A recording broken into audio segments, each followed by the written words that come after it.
whenever you look at it from a 30,000 foot view, what we do on each ranch impacts the entire feeder cattle supply. It impacts the entire beef production system. That's Dr. Paul Beck with Oklahoma State University as he bases that premises on our conversation today. And so today we ask the question, what are you doing on your ranch to make it more resilient to drought or extreme winter weather conditions?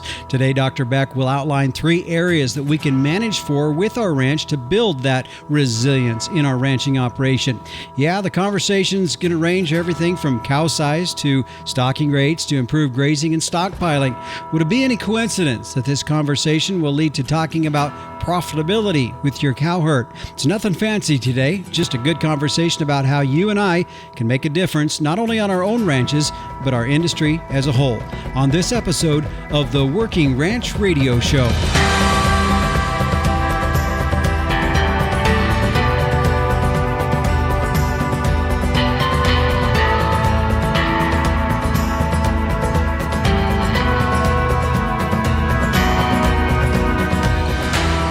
And we welcome you here to the Working Ranch Radio Show. I'm Justin Mills, your host. We thank you for joining us here on our program today.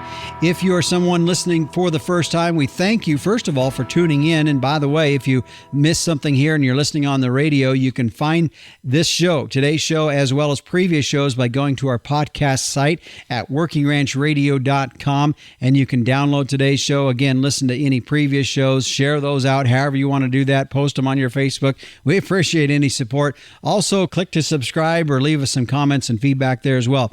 Now, speaking of downloads, Working Ranch Radio Show, since its inception many, many years ago, even before me, is now approaching nearly 1 million downloads. In fact, since I've been doing the show, we're getting really close to about 500,000 already. So we thank you for those who have been loyal listeners to the Working Ranch Radio Show over the years, and we hope to get many more in the years to come.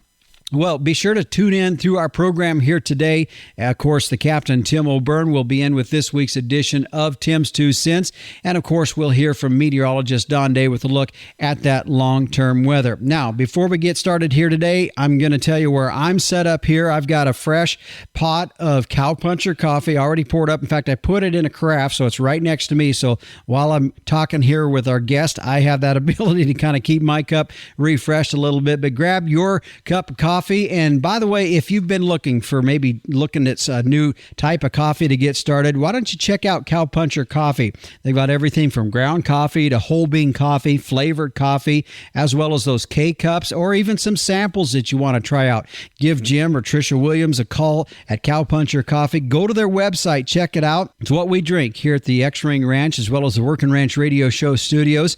Grab a mug and let's spur the day with Cowpuncher Coffee. Find out more by going to their website at cowpunchercoffee.com.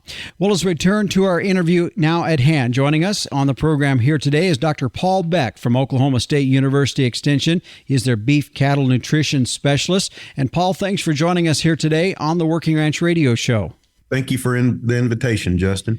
Well, Paul, I want to back up a little bit. As I had told you before we went on air here, really the overarching element here is how do we manage for consistency in our ranch output, meaning the cattle and the stuff that we're managing from day to day. How do we do that so that we have some consistency in that? And as you and I were talking, really weather is one of the things that really can play havoc in terms of the consistency that we have in our ranching operations, the management outcome that we see in that.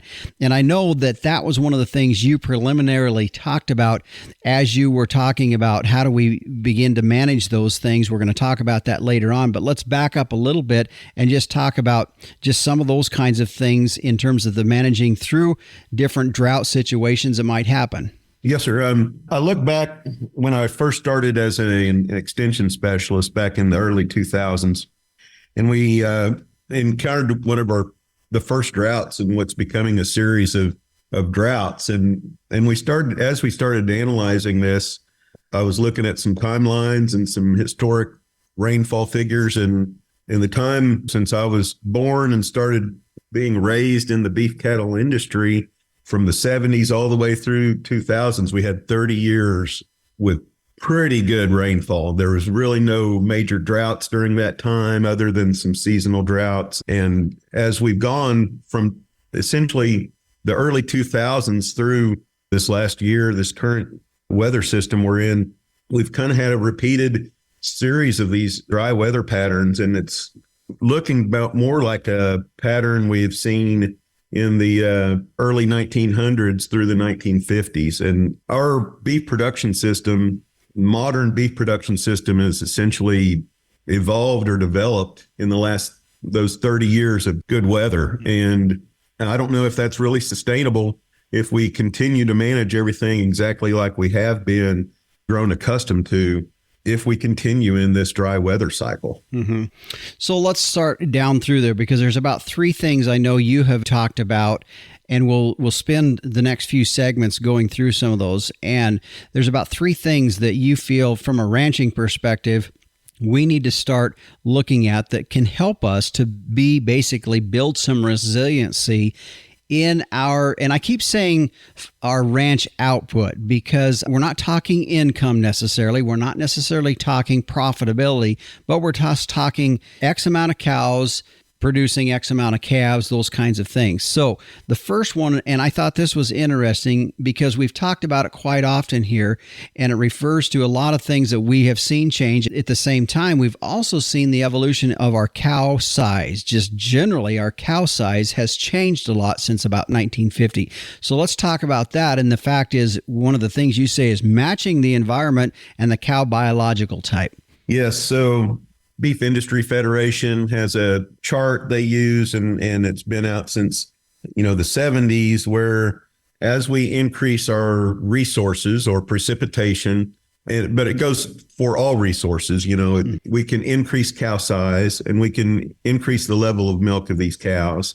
But at the same time, we're going to increase our costs, increase the management that's necessary for that, and increase the risk.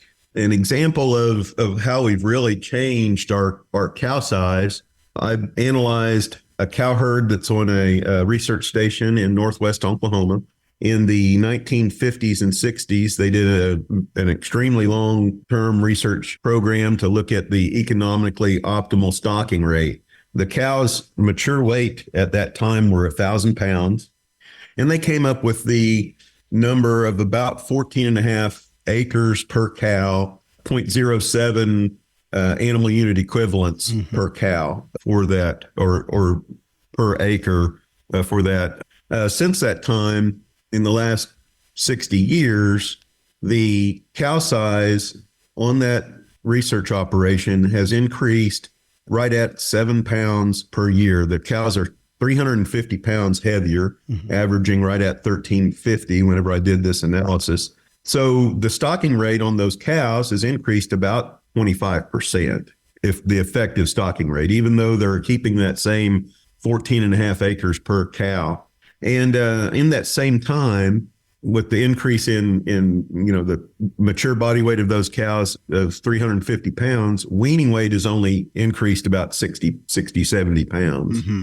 So the cows aren't as efficient, as far as weaning weight per pound of cow body weight or any of that. So, one of the things whenever we're increasing stocking rate, we decrease performance of like grazing steers. As we increase stocking rate, we'll decrease the average daily gain of a stocker calf, or we'll decrease the productivity of our cow herd. So essentially they've increased the stocking rate without changing the number of head of cows. And what that does is, if we're stocked at the maximum stocking rate, and they termed it the economically optimal stocking rate, was slightly lower than the maximum sustainable stocking rate, and then we increase it 25%, that gets us into overgrazing, which vastly increases our risk and makes us much more susceptible to things like drought or a harsh winter or any of these other stressors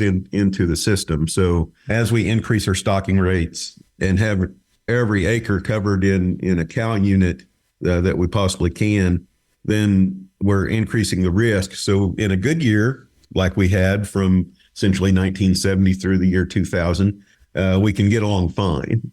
And that's what we would consider our normal stocking rate for the time. But Then we start getting into changing weather patterns, droughts, and that kind of thing. We're very susceptible whenever we have those stressors occur to the system. Yeah. All right, let's take a break here, Paul. When we come back, I'm not done on that subject here because I want to talk cow size. And we still have 2 more points to get into. You talked a little bit there, the fact that as we have seen, basically stocking rates have come up because we've not really changed in that. So we're going to talk also about flexible stocking rates. This segment today brought to you by the American Gelbvieh Association. Make your crossbreeding count with Gelbvieh and Balancer Genetics. Find out more at gelbvieh.org.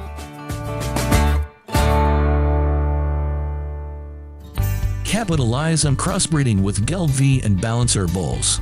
Raise replacement females with added fertility, increased longevity, and greater productivity. Gelbvieh and Balancer influenced females wean more pounds of calf per cow exposed. In the feed yard, Balancer influenced cattle offer increased performance, improved feed efficiency, and have excellent carcass merit. Balancers add the pounds, make the grade, and deliver the value. Make your crossbreeding count with Gelbvieh and Balancer Genetics. You know, when it comes to agriculture real estate, there's definitely not a shortage of folks in that business. And really, for a lot of them, all they can do is just market your asset. But what there is a shortage of are folks that'll sit down with you right there at the kitchen table or maybe on the bed of your pickup and bring you a multifaceted approach to the future of your land asset. Now, while I know that maybe your initial intent is to consider selling, but have you thought through all your options? What about having someone come in and help you through the process of maybe leasing your ranch operation or having a ranch manager come in? Wouldn't you want someone with the expertise, the reputation, the integrity, providing you with the best options that will help you and your family make decisions that you're going to feel confident about for the future?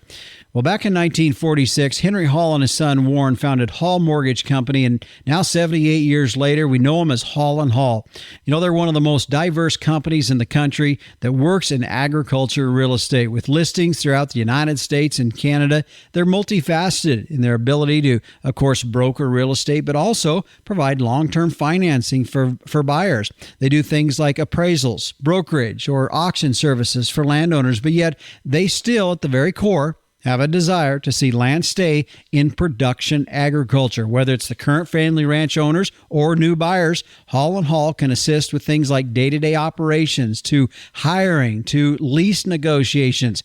Now, I've worked with Hall and Hall for over 25 years myself in different facets, and I trust that they will guide you through the next steps that you may be considering regarding your ranch operation. If you go to their website at hallandhall.com, I'm going to point one thing out. Not only can you find more information about all of their services, but look up there in the corner and you're going to see a phrase that I think speaks volumes about the depth of the company you're going to be working with and the people there at Hall and Hall. It says dedicated to the land and landowners since 1946. Check them out at hallandhall.com.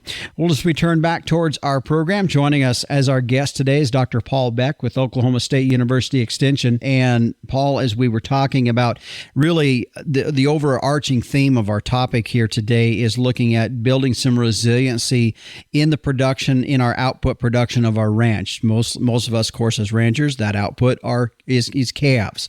And so how do we build some resiliency in there so that we can handle one of the unknowns, that being a drought and those and harsh winters, those kinds of conditions that can happen. As we talked about in the last segment, the first point was matching the environment and cow biological type, and you were talking specifically about stocking acres per cow and those kinds of things. One of the interesting things in that, and you pointed this out, was that we've seen the average cow size increase 350 pounds from the 1950s and 60s when it was around 1,000-pound cow to now we're seeing 1,350-pound cow in the last 60 years, where calf weaning weights have only increased by 66 pounds. As we have said over and over here, it is important to match up your cow, the type of cow you have, to the type of environment that you have. That being said, in addition, What's your conclusions as you pull back and you say, okay, from a profitability standpoint, though, we're seeing these big cows, they've increased in weight, they've increased in more needs, more feed, more resources that we have to put into these cows, and that's not being matched on the output side that we're seeing from the calf. Just your overarching thought regarding that element that we're seeing in our industry of pretty good sized cattle. So the larger cows, not producing as much larger calf is essentially they're consuming much more feed. And then you add a increasing level of milk that increases the nutrient requirements of the cow and makes that cow to where she's going to be maybe harder keeping. So we run into a drought and we have a reduced forage production. We're going to have to start feeding supplements earlier to keep those cows in condition. We start losing body condition, then we're going to start impacting repro rates, as we all know. We can also impact the calf that's in the cow at the time. If we start seeing reduction in body condition or just nutrient restrictions on a cow that's carrying a calf that's already bred, that could lead to some long-term decreases in productivity of that calf. And we're starting to learn a lot more about fetal programming. So we have larger cows and higher level of milk giving us a higher level of potential production. We start getting into these weather events, droughts that are decreasing the forage quality and forage quantity, forage production. We'll start impacting those nutritionally much sooner than we would a smaller cow. So we may not see, or we may be more efficient or more productive on these larger cows with higher level of milk in a good year. But in a drought year, we're going to start seeing those impacts quicker. Mm-hmm. When I was at University of Arkansas, we did some research looking at a smaller cow versus a larger cow.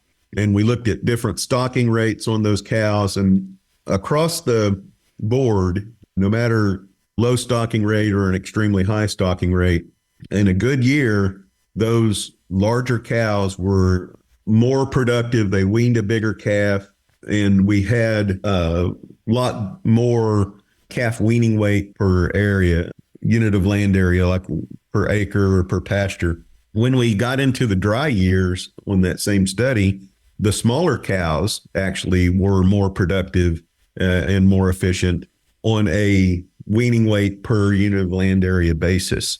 And, that's just an indicator of our entire system. It takes more hay when we're going into a drought, longer hay feeding periods and that type of thing.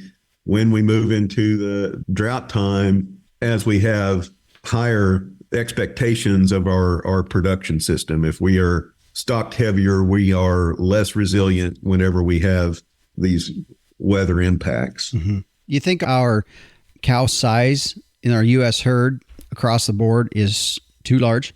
I think it's going to be hard to reduce the size of mature body weight of our cows.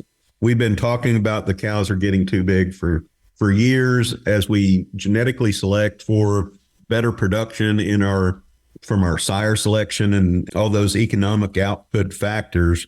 We're going to increase cow size because we're increasing growth, increasing weaning weight.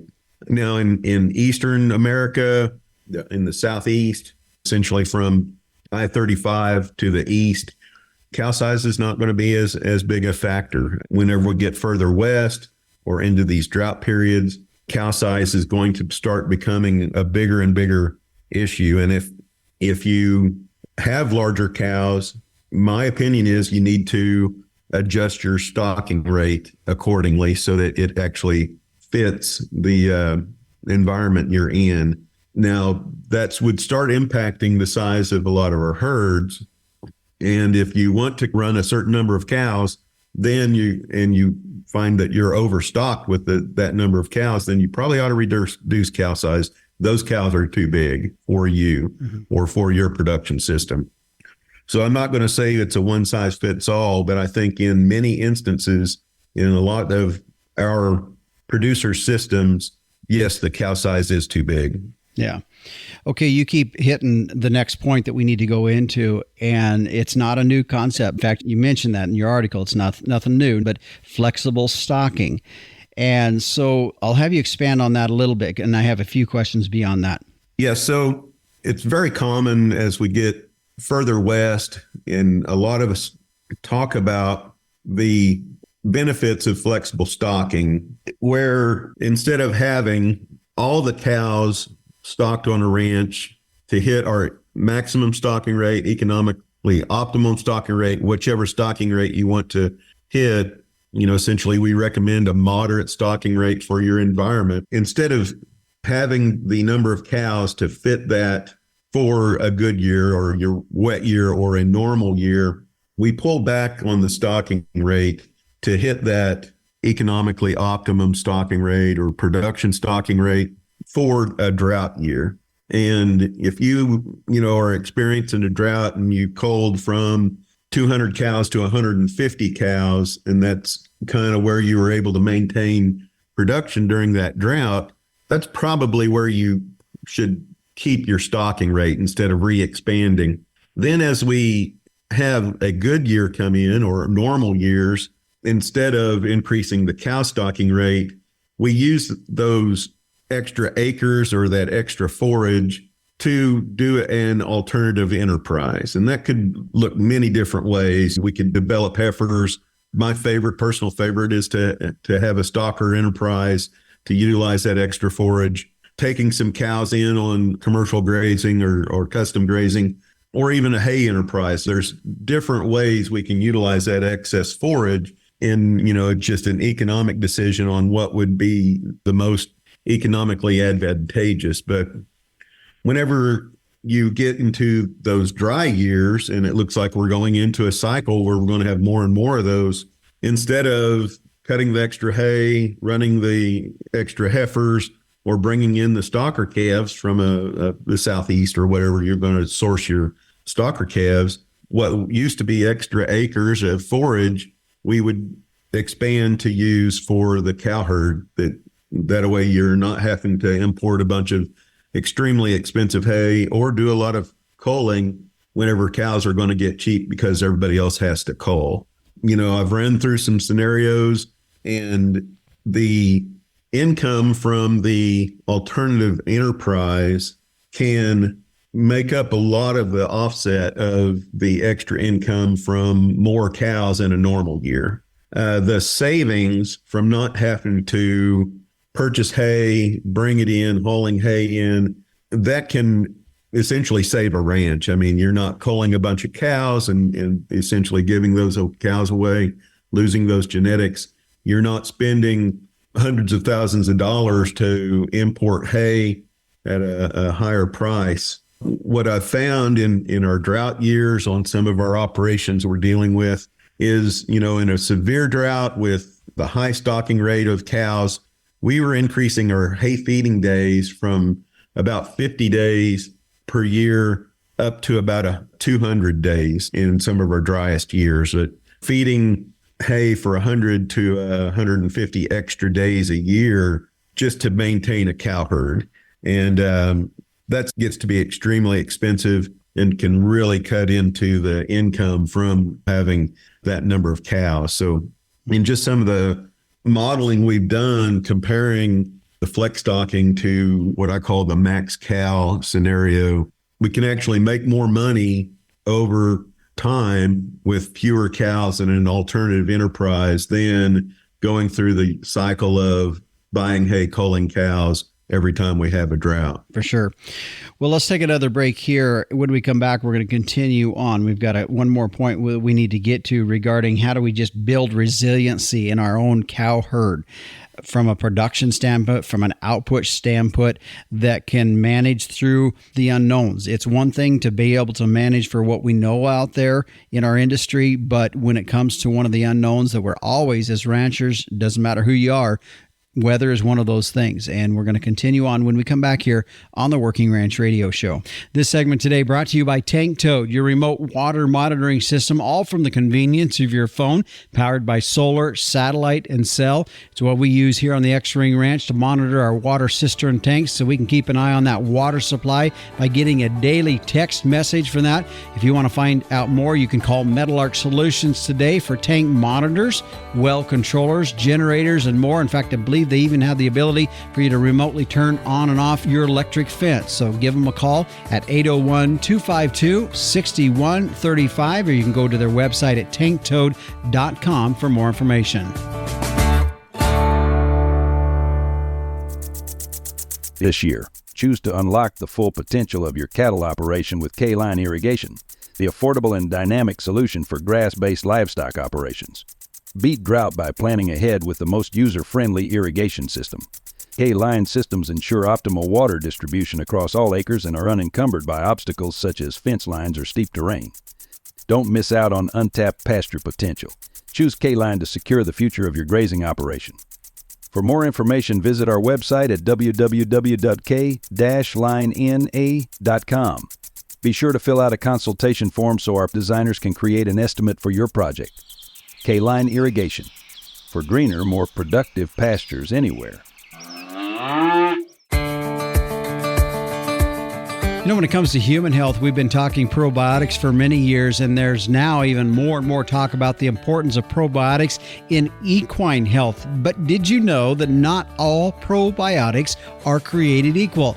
The new Purina Systemic supplement remains live and active even after the pelleting process and throughout the digestive system, making it all the way into that hind gut.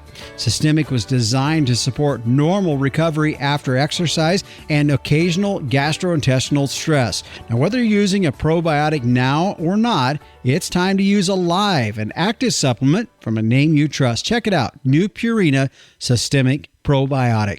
Well, again, our guest today on our program is Dr. Paul Beck with Oklahoma State University Extension. And Paul, as we continue our conversation here, looking at some of the things from a management standpoint as ranchers we can be doing to build resiliency in our ranch output, in what comes off of our ranch, that it eventually, of course, we also can't control the market, so that's going to change from year to year, but that's a whole nother subject. So one of the things from a management standpoint for us as ranchers, and I really think the industry in the last probably 15 years has really done a lot better job about how do we as ranchers do a better job of managing our grazing? Now, there's a lot of room for improvement. Not saying we are by no means there, but that is really one of the elements that from a ranch that we can do is just improve the management of our grazing. Yes, absolutely. It's not, it really does not have to be a super complex grazing system with daily moves or moving cattle continuously through the day, or you hear a lot of these systems where they are very efficient grazing managers, but just an extremely intense grazing system. We can do a lot better in managing our resources and not be nearly as intense as all that. As you were talking about that, Paul, I was thinking we'd had an interview, our guest Alan Williams on a while back, and it was a great interview talking about how we can be adaptive with our grazing in there. And I thought it was a great show in that.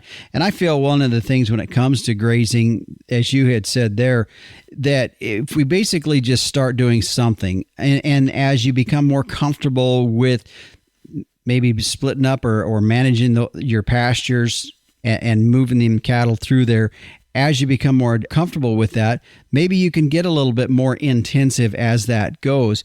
But I think one of the things is, for example, just starting to maybe separate some of these pastures up is one pretty good step to get started. Yes, I forget what the number is, but if you can just, the value of cross fencing, that first cross fence is of extremely high value. As you cross fence more and more, the marginal gain is not as great, but we're still gaining in efficiency and the ability to manage our pastures. hmm The conversation that I've had with other guys regarding that is, let's say you have, certain size of pasture and you divide it up 4 ways, but it really, if you were going to be a mob grazing, maybe you'd have it divided up 20 ways. I don't know. But, and they say, is there value in just dividing it up 4 ways? And from an ecological soil standpoint, dividing it up 4 ways may not be as, you may not see the improvements. But I guess what I feel from a ranching perspective, psychologically to you as a rancher, there's a lot of value in doing that. I think there is ecological value as well, but psychologically to you as a rancher, I think there's a lot of value there just in basically getting off the mark, getting off the move, being proactive in your management. I feel that is one of the biggest advantages right there. Well, I mean, any amount of rest, if you go from 1 pasture to 4 pastures, you're allowing those forage plants to rest between grazing events. You may not see as fast improvement, but you're going to see an increase in persistence and resilience of your forage base. I did some whenever I was in Arkansas, and it's an eastern high rainfall zone, and fertilized Bermuda grass. We did some grazing management research, and we split those pastures, smaller pastures, into 6 different paddocks. And we grazed each paddock a week. So 7-day rotation gave us 35-day rest between grazing events. And we managed those year round, but it also gave us the opportunity to drop a paddock out of the rotation, stockpile that forage for use later in the fall and winter. And other paddocks, we kept the cattle on a little bit longer, grazed them much shorter, and we interseeded small grains into those. So we were able to do more than just manage the grazing. We were stockpiling to increase the use into later season instead of just grazing Bermuda grass while it was growing and ending grazing in October. We continued grazing those stockpiled Bermuda grass paddocks all the way into January, which is maybe a little bit late as far as just looking at forage quality and what the cow needs. But also we were able to utilize cool season annuals during calving as a protein supplement for those cows. And in good rainfall years, some of those units, we never ever fed hay, compared to about 90 days a year for our continuous grazing management. So having those extra paddocks allowed us to manage some of those land areas slightly differently and, expand our grazing season earlier into the spring with the cool season annuals and later into the fall with the stockpiling. It made a huge difference in the cost of carrying those cows. In that experiment we conducted over 4 years, we had 2 really good normal years, one that was kind of so-so and one that was extremely dry. And during that extremely dry year, at the same stocking rate, the cows on continuous grazed pasture, we had to feed hay for 140 days. The cows on our managed, extended, more intensively managed pastures, we only had to feed hay for 40 days, which is still less than what we would have needed to feed those cows in a normal year on their continuous grazing. So just using better management, we can cut a lot of those costs, at least as far as cow carrying costs for feed and supplement. Mm-hmm. That's a huge difference in that, and where feed is a major element to that. Also, I want to reiterate, that was with a fairly simple system where we were just rotating cows on a weekly basis. It wasn't like we were out there every day moving them a whole lot. So, when we were utilizing our stockpiled grass, we did do some strip grazing, moving a strip grazing fence every 2 or 3 days, but it wasn't moving cows every day. So it doesn't have to be, one of these very intensive grazing systems to get a lot of benefit out of it. Mm-hmm. Well, and I think sometimes, Paul, don't you think the name intensive kind of scares a few folks off. And that's what I felt about when my interview with Alan Williams was. It just kind of, he called it more adaptive grazing. And I think what you're talking about there was it's taking the scare away from the mindset of intensive, that word intensive. And it was really just, let's just break these pastures up. Let's be intentional. Maybe it should be more intentional instead of intensive should be the wording, and be intentional about, okay, we're going to be in here a week or what we think the forage provides. And then we're going to move and we're just going to do it that way. Being more intentional than intensive is probably the thing. Yes. And like you said earlier, if you start small, start with 4 paddocks instead of 1, you're going to make a difference. You're going to learn more about the grazing and the selectivity and when a cow needs to be moved. One of the biggest mistakes I've seen is somebody that's never done it before jumped in and they put in a 30 cell multiple cellular grazing and tried to manage it just right off the bat. And there's a learning process. The cows have to learn some of the process. There's a lot of benefit in starting slow and learning and then working into the more intensive. And I like that the adaptive process of grazing is, even if we have to do some destocking, there's some adaptive management that takes place. It's just moving that from we're doing it twice, the adaptive decision making twice a year to, maybe every day or weekly. So the intentionality and thinking about what you're doing and having a plan moving forward is got huge benefits to be able to take advantage of a lot of those benefits. You bet. Okay, well, Paul, let's take another break here. We'll wrap up our conversation, and as we kind of tie all this together in one thing, and some final thoughts from you when we come back here on the Working Ranch Radio Show. What if your commercial beef herd could be better than you thought possible? Genetic testing can help give you more confidence about what your herd is made of, and more importantly, what it can be. Inherit Select from Zoetis provides data-driven genetic insights to help you make more informed selection, breeding, and culling decisions about your cows and heifers. The journey from genetic potential to reality begins with Inherit Select. Ask a genetics rep how to save on testing with our whole herd promotion. Go to beefgenetics.com/radio.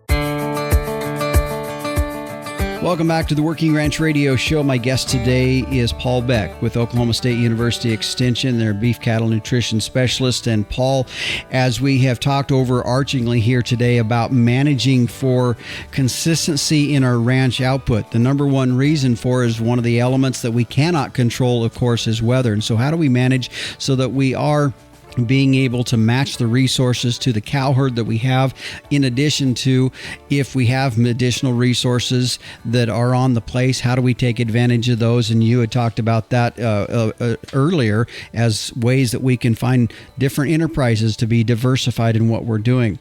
One of the things as we just wrap up our conversation, Paul, and kind of some final comments here, is you kept referring back to something that I felt was pretty uniform in this, and that is really getting to a point to where we can keep our cost to carry our cow, in a manageable state. In the last segment, you were talking about some research that you had done and some paddocking up of some place of your research in Arkansas, and how you found that as you divided that up and had those resources to take those cows to, you had less days on feed. I think really that's one of the major elements from a ranching perspective. It's not a secret by no means that feed is one of our biggest outputs, expenses in our ranch.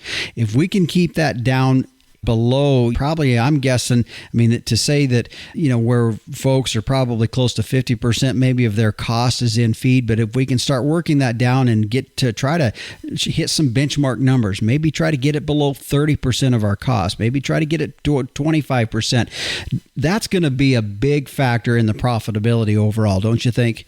Yes, sir. There's a good bit of data coming from SPA analysis or the CHAPS analysis in different states, looking at the profitability of the highest profitable managers, the mid third profitable managers and the lowest profitability managers. And the feed cost, winter feed cost and supplementation is usually the biggest difference between producers in those different economic categories.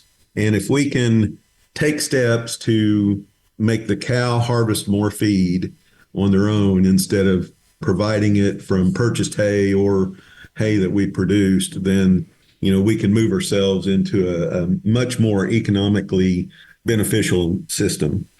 Do you think, Paul, that we're going through a time right now with the markets, record high that we have not seen, it's going to push some guys to not want to necessarily or have to do that?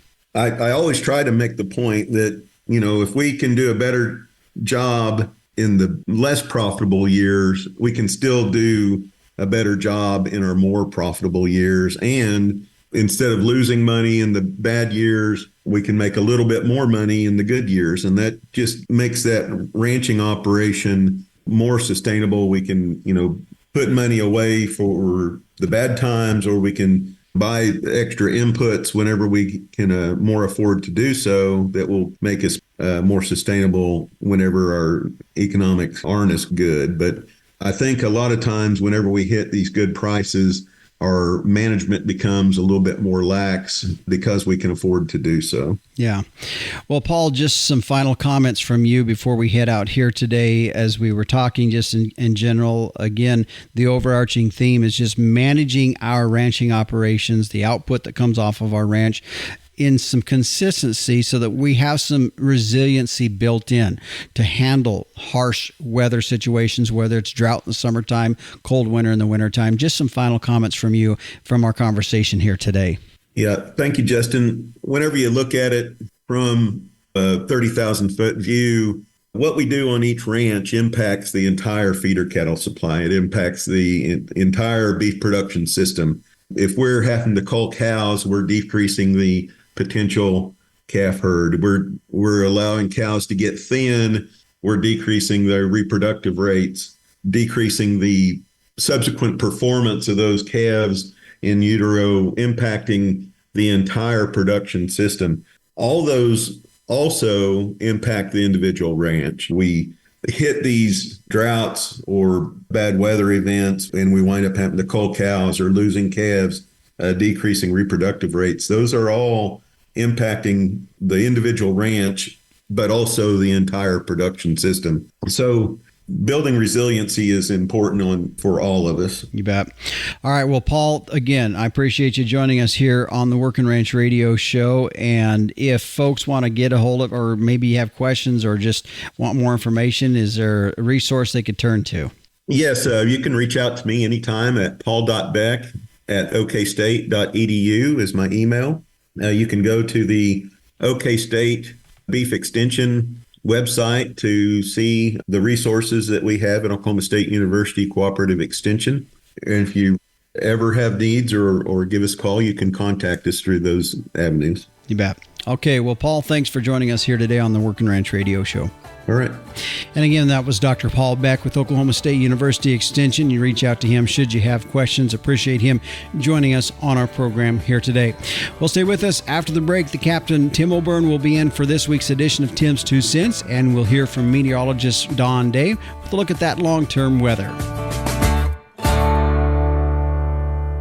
Fascinated by our wild weather? Now you can learn, appreciate, and understand the weather in your own backyard with the new Tropo Rain Gauge. Having achieved the highest rating of any product reviewed by the weatherstationexperts.com, the Tropo boasts rugged durability, impeccable accuracy, and precision to the 100th of an inch. Visit measurerain.com to order a Tropo today and use code RAINDAY. That's RAINDAY for free shipping and 10% off. Go to measurerain.com. Hey, Justin, how's it going out there in Working Ranch Radio Land, folks? I don't have a lot of time working on the September-October issue deadline here. Now, I've got 2 books that you absolutely have to pick up and read. The first one, Cowboy Medicine by Dr. Paul Christensen. Now, I met Dr. Christensen in British Columbia. He was an absolutely outstanding veterinarian on all levels. And I really learned a lot from him in my early years. That was back in the probably around 1980. And he actually asked me to write a kind of review of this book, and it's on the back cover. So the book is Cowboy Medicine, Dr. Paul Christensen, S-E-N. This gem of a book is a gift on so many levels. Dr. Paul, a widely respected hands-on veterinarian, particularly in Canadian cattle and horse country, tells it like it really was in the harsh reality of large animal practice out west. His natural, easygoing ability to combine rich characters and far-flung vet call locations with personal client interaction delivers a most appealing gourmet buffet that is part technical roadmap of the past 50 years in large animal vet medicine, part insight into a way of life few ever get the chance to witness, and part collection of superbly entertaining short stories explaining in sometimes hilarious detail what can and will happen when humans and ranch critters interact. And I am personally knowledgeable about that stuff, and he did a great job of this is in our lingo. It's in cattle person's lingo. Very few professional lives such as Dr. Paul's, which spanned what many consider to be the height of evolution in beef production in North America, are ever recorded properly as they are in this book. I'm very thankful that he took the time and energy to do this, not just for us in the present day, but for future generations of ranchers and veterinarians. This book belongs in the keeper pen. I wrote that. I'm not a bad writer, but this is an even better book, so you got to get it. It's called Cowboy Medicine, Dr. Paul Christensen. The next book that I just finished reading and is called Treasures from Bill's War Bag by Bill Huntington. William C. Bill Huntington was born in Nebraska in 1876, went through no more than 5th grade, and left home early. He drifted north and ended up in Montana, perfecting cowboy skills and racking up a heap of cowboy adventures. His life was long and eventful, and his memory acute. And I'll tell you what, folks, this book, Treasures from Bill's War Bag by Bill Huntington, is an absolute double keeper. I mean, this tells it like it is. There's so many cool stories in here about the old days, and Bill writes with such vigor. And I've never read another one like it, and I'm a real bookworm when it comes to Old West stuff. So check both of these books out. Treasures from Bill's War Bag by Bill Huntington, excellent book, and equally as excellent, Cowboy Medicine, Dr. Paul Christensen. That's my 2 cents. All right, got to get back to work. Catch up to you later, Justin. All right, thanks, Captain. A couple recommendations for some books that might be you want to get ordered in now for later on this winter when you're just kind of hanging around the house there and not a whole lot to do. Maybe it'd be a good time to read a couple good books there recommended by the Captain. Well, let's turn now and take a look at our long-term weather. Joining us, as he does each and every week, is meteorologist Don Day. And Don, everybody, at least in our part of the country, and there's a pretty good stretch, really enjoying the cooler weather that we have now. And it sounds like we're going to have that here as we look in the next upcoming 7 to 10 days out. That's kind of, we're seeing a little bit more cooler weather. There's definitely some heat in the west, but it is nice where we've seen such hot weather earlier on to see some of this cool down. Yeah, the cooler weather is welcomed.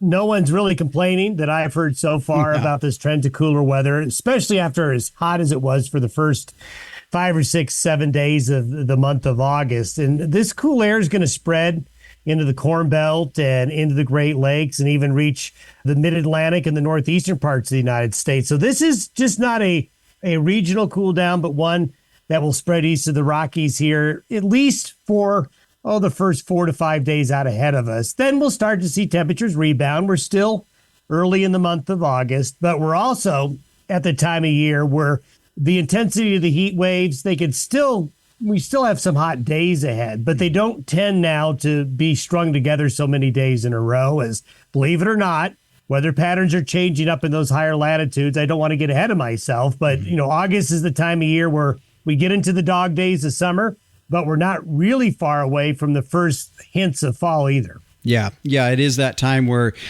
if you look at the opposite side of the calendar year, it is, I would say, maybe that February time of year when you look at the opposite side of that, or February, March, where you know that if you're going to have something, it's not going to last. Exactly. Yeah, you're in that period of time where I'm sure folks are noticing, boy, I'm getting up same time every morning, it's darker now. So those daylight hours, it starts to add up. You mean the amount of daylight you lose this time of year starts to really add up, and that eventually starts changing the weather as well. You bet. Okay, one of the things that I noticed that is part of this cool trend that we're seeing is pretty good amount of moisture that's coming with it. And it's in a part of the country, as we always like to talk about, I-90, I-80, I-70, and use those to horizontally separate out things. South of I-70 is seeing some moisture here in this next while that's going to be pretty beneficial to an area that's been awfully dry earlier. Yeah, without a doubt. Already we've seen over the last several days some good rains in Kansas, eastern Colorado, western Nebraska, some parts of eastern Wyoming, and that's going to get down into the Oklahoma and Texas panhandle regions, into northern areas of New Mexico, and getting some of those western high plains areas that have certainly been dry. What's been really interesting this summer season is that we've had much above average precipitation in a lot of the western and northwestern Corn Belt and areas just to the west of the Corn Belt. But you get further west, and boy, it's like someone drew a line on the ground and said, on this side, it's going to be wet. On this side, it's going to be dry. But now this little bit of a weather pattern we've changed is really going to help out those areas you mentioned. And we're also going to see some really good rains in Utah, the western parts of Colorado, parts of the Four Corners area. Arizona is in line to be picking up some good rain as well. Is there any area of the country, as we look out, we're now just past the middle of August, is there anything as we look later on that has you concerned for that part of the country? I don't at the moment. What I see is a typical pattern as we get to the end of the month into early September, where we are going to be hearing a lot about more tropical storm and hurricane activity. We certainly have seen that pick up with Debbie here. Probably going to, in the next week or so, have another one, maybe affecting the southeastern United States. And what we tend to see this time of year is we start to see it getting a little cooler and wet in Western Canada. We start to see the tropical activity pick up. And what this basically means is I think that a lot of the U.S. for the last half of August is going to have a weather pattern very close to whatever their averages are, whether it's average temperature or precipitation. Okay. Well, average is nice compared to what we've came out of. Exactly. You don't like the extremes. The lesser amount of extremes, the better for sure. Exactly. All right. Well, Don, appreciate the weather update. We'll talk to you next week. See you then. You bet. And you can catch meteorologist Don Day each and every morning through his daily video podcast by going to dayweather.com. There's the link right there to that YouTube channel that you can go out and listen to that each and every morning. Well, stay with us. Coming up after the break, I'll tell you what we're working on for upcoming editions of the Working Ranch Radio Show. Capitalize on crossbreeding with Gelb and Balancer bulls. Raise replacement females with added fertility, increased longevity, and greater productivity. Gelb and Balancer influenced females wean more pounds of calf per cow exposed. In the feed yard, Balancer influenced cattle offer increased performance, improved feed efficiency, and have excellent carcass merit. Balancers add the pounds, make the grade, and deliver the value. Make your crossbreeding count with Gelb and Balancer genetics. Well, as you heard in the Captain's Tim's 2 cents this week, he is busy working on the next issue of Working Ranch Magazine. It is the September issue. And by the way, if you do not have a subscription to Working Ranch Magazine, it's pretty easy to get started. You can go to the website at workingranchmag.com and get your subscription started today. I'd mentioned this last week. Want to let you know we're continuing to work on a show, getting the two sides on the view on mandatory animal identification. A big topic there in our industry, so be sure to be listening to upcoming edition of the Working Ranch Radio Show for that. Big thank you to our sponsors here today, the American Gelb Association, Hall & Hall, Purina Equine Supplements, Cowpuncher Coffee, and Tank Toad. The Working Ranch Radio Show is a production of Working Ranch Magazine, branded #1 by America's Ranchers. Now, if you'd like to get a hold of me, you can send me an email at justin.workingranch@gmail.com. Thanks for joining us. Tune in next week at the same time and same place. I'm Justin Mills, and until next time, keep your chin down and your mind in the middle. So long.